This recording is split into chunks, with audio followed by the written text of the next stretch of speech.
Hi everybody, this is Coach Jesus coming at you from Playformance. Due to our current global situation, we can't have class in person, but hopefully this will give us something to kind of work on and, help us develop ourselves while we're isolated from each other, while we're out of school, and, hopefully it'll give us something to keep us entertained. Um, we're gonna pick up exactly where we left off in class, which was throwing and catching. We're going to do a little bit of review. We're going to be doing some throws, and then hopefully, we can come up with a few things that we can do at home to just kind of keep practicing, keep playing, and keep having fun. Okay? So first, we're just going to get started with a warm-up, which is going to be coming up right now. All right, so first we're going to start off with some warm-ups just to kind of get our bodies ready for throwing. First is just going to be starting with our lower body. We're going to point our toes out at first, and what we're going to be doing is we're going to pick one leg.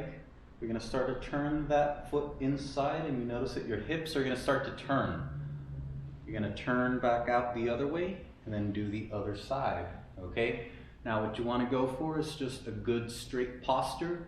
You can keep your arms at your side or wherever you feel like they're comfortable, and really the goal is to pivot and turn. Okay, so we're going from one side to the other side. Once you get comfortable with this motion, then you can start to add a reach. So if my left leg is turning in, my left arm is going to reach forward, then I come back to center. If my right leg is turning in, then my right arm can reach forward, I can come back to center, and I can just go both sides, back and forth. Okay, that's teaching us how to rotate when we're actually getting to our one-handed throws. We're going to have that rotation in the hip, which is going to give us the power and the drive when we're actually throwing. Next warm-up we're going to be doing is just going to be some shoulder warm-ups. So first I like to start off with just moving the shoulders by themselves, let your arms relax. You don't have to move your arms all crazy yet. We'll get there. Then you can go forwards and backwards. Just try to get as much movement as you can. And then you can do, kind of like a bicycle, going forwards and backwards as well. Once you kind of get those movements down, then you want to start extending the length of your arm. So first we're going to start off with just through the elbow. So we're going to keep our arms by our sides. So if you guys remember, we pretended like we were chickens when we did this. And I'm going to be doing the same thing, okay? I'm just going to be moving my arms forward, backwards. And I can kind of do circular alternating patterns, kind of like if you're riding a bicycle, going forwards and backwards as well.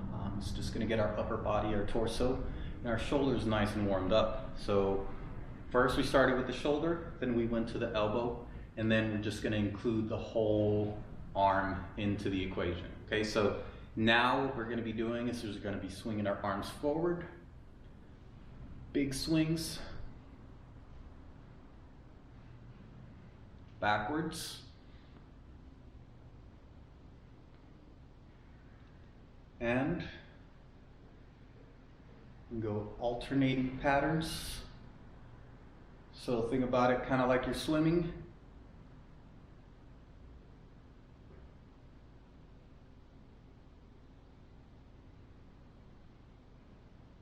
And there we go. So once you're done, you want to shake it out.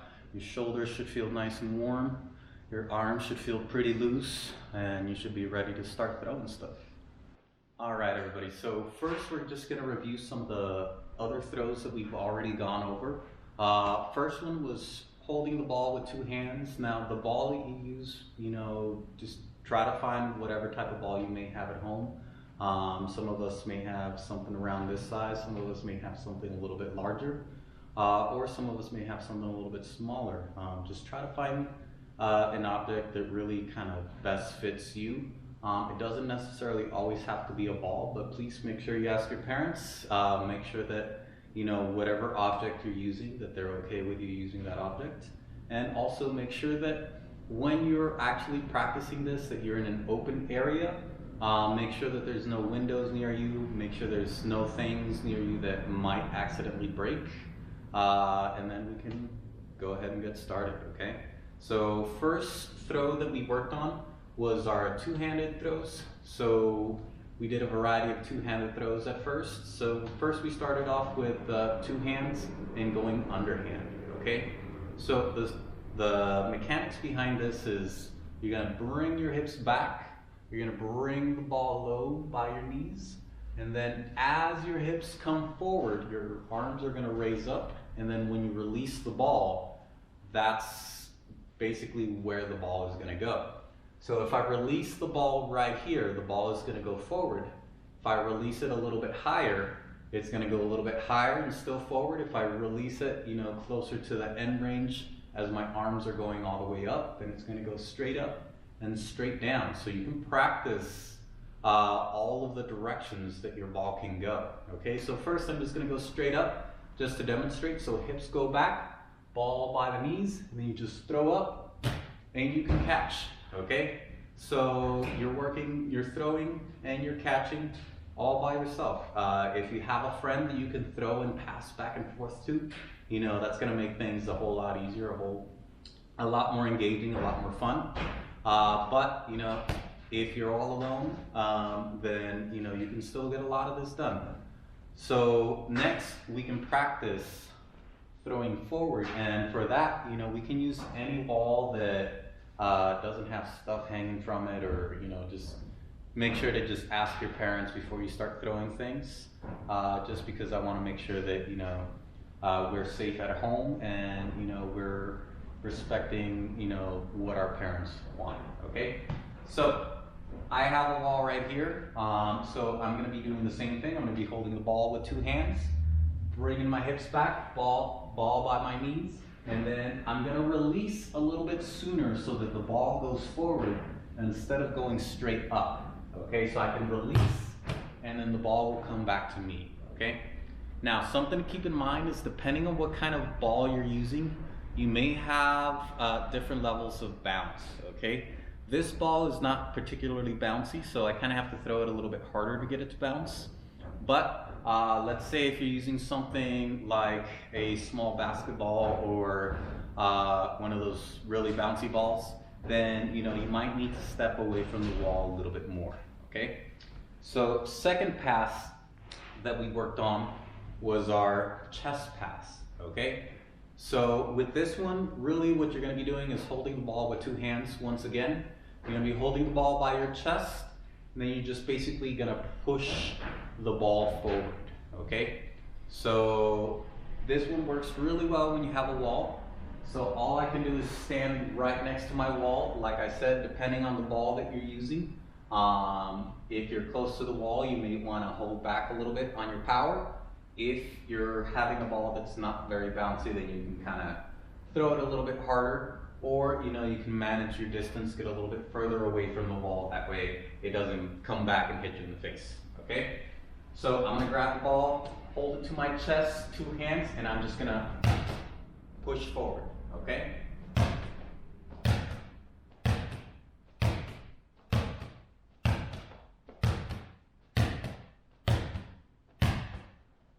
now a trick to catching is try not to always be looking directly at the ball. Try to use your peripheral vision when you're catching, because if you stare right at the ball, it kind of throws off your depth perception a little bit, and you might accidentally drop the ball. Okay, and if you drop the ball, that's okay. We just pick it back up and we try again. Okay, our third throw that we're going to review is going to be two hands as well, but we're going to be going overhead. Okay, so if you remember, we talked about the chest pass being really common in basketball. Overhead pass, it's also really common in basketball, also used a lot in soccer.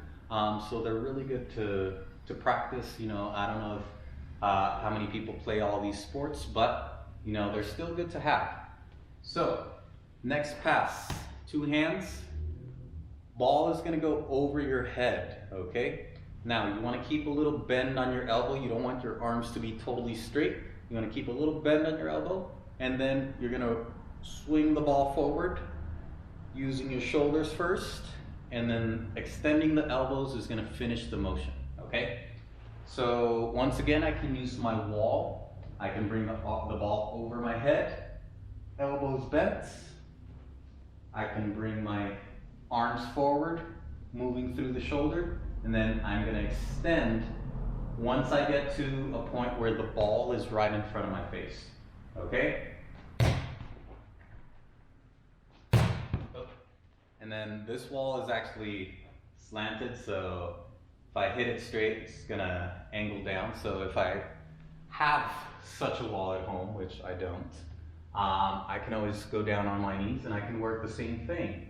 So now I'm gonna hit the slant going up, and hopefully the ball will come right back at me, okay?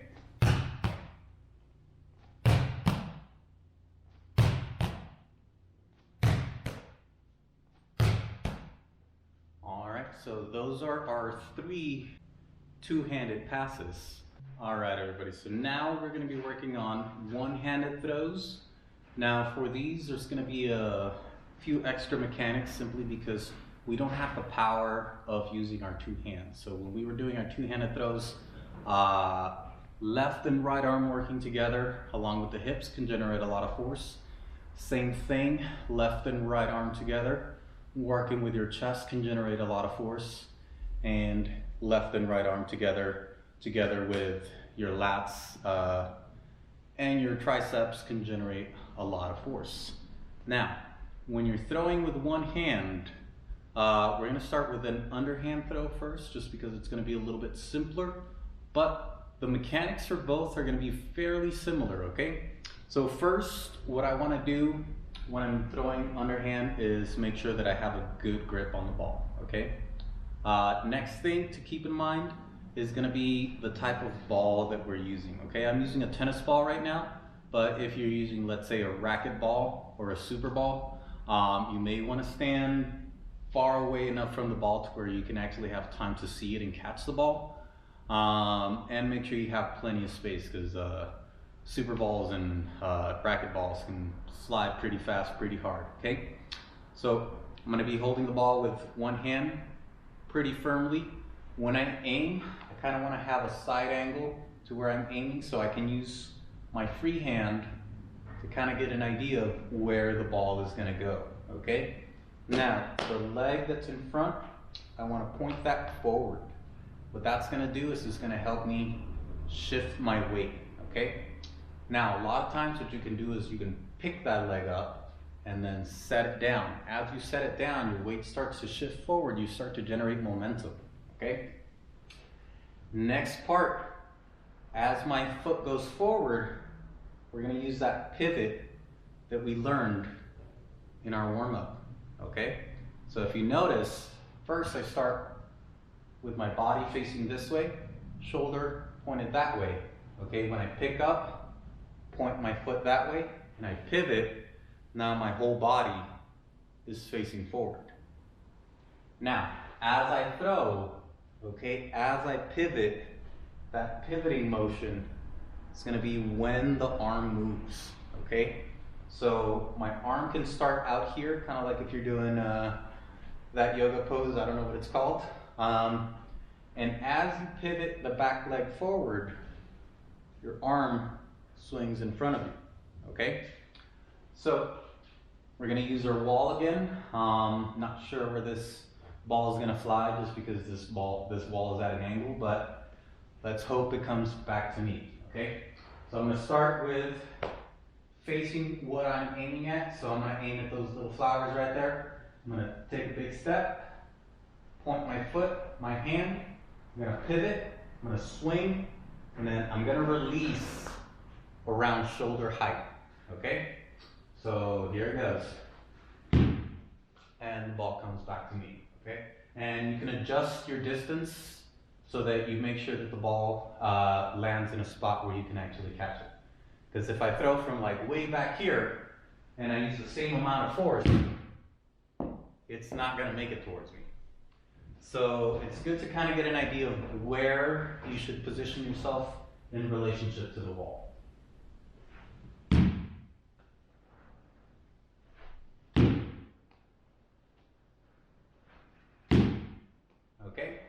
Now for our overhand throw, this is where it gets a little tricky.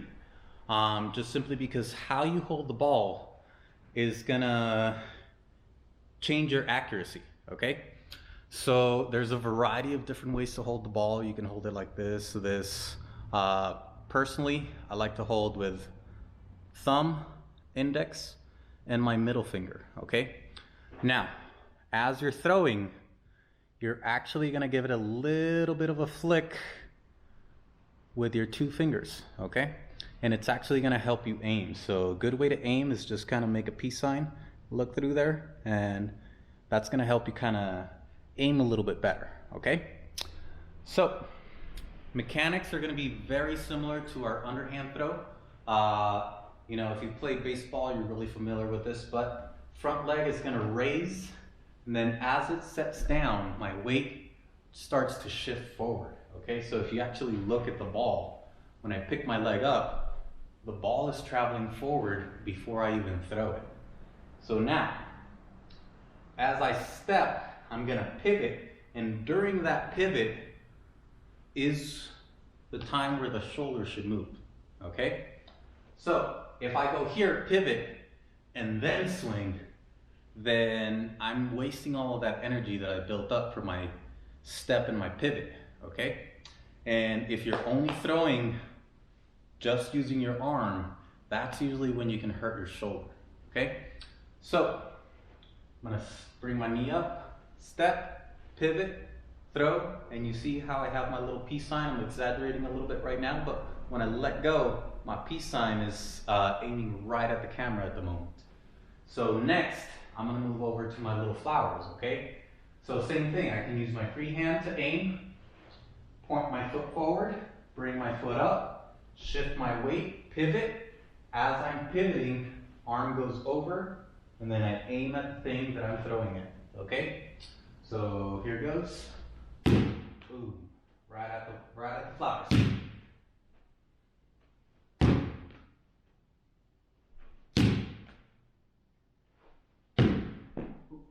If you drop it, you just pick it back up, keep going, keep practicing, okay? All right, everyone, so now we're gonna get into some games that we can kind of play by ourselves to kind of keep us entertained and also work on our skills, okay? Very simple one is just gonna be simple target practice. So right here I set up a few cones. Now, when you choose the object that you're gonna throw at, please make sure that it's something that's really sturdy, really resilient, something you can throw at the ground and not have to worry about it breaking.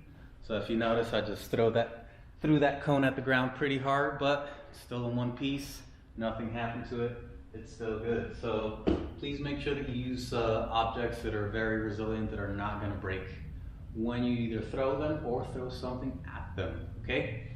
Now, here I have a few set of cones.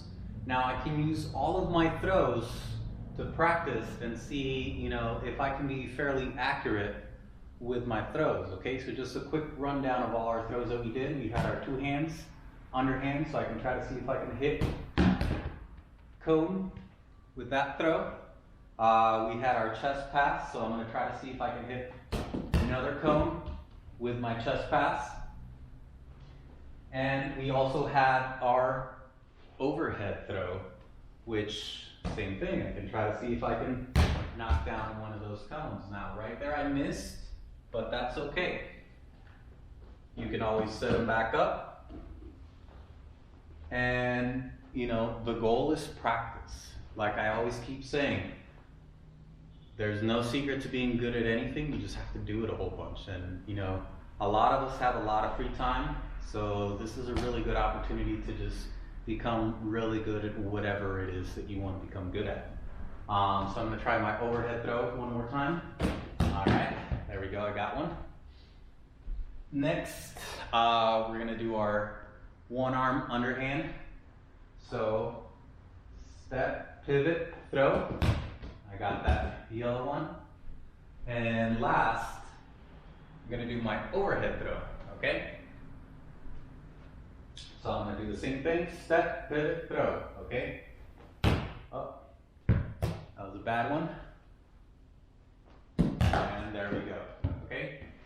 Now, You're not just limited to target practice. If you have a sibling or a parent or a friend, you know, you guys can just pass the ball around. That's a really great way to practice. It's a really fun way to socialize, and it's also, you know, just fun tossing balls around, okay? If you don't have someone you can play with, you can always, you know, practice on your own. You can do what we did earlier. We can play catch with the wall. You can play catch with yourself, so you can throw the ball up, you know, work on your catching skills that way. You can work on kind of like just passing the ball back and forth from one hand to the other. This is really going to work on your hand-eye coordination, and it's also going to develop your catching skills. You know, if you feel like you're pretty comfortable, pretty advanced, then, you know, you can start adding more movements to your throws and your catches. So you can do a throw, a spin, and then a catch, okay? You can add other stuff too. You know, you can try to see if you can throw, touch the ground, and catch before the ball goes to the ground, okay? You can give yourself little challenges, challenge yourself at your own pace, and, you know, give yourself something that's gonna keep you engaged, and it's also gonna be fun. So you wanna be at a point where you're struggling, but still kind of enjoying the process, okay? And, you know, if you feel like it, you can try to like just freestyle. You know, you can go underneath the legs, behind the back. There's a variety of different things you can do. And, you know, it's really up to you. It's up to, you know, using your imagination. But like I said, the goal is always to be safe and, you know, watch out for your surroundings, okay?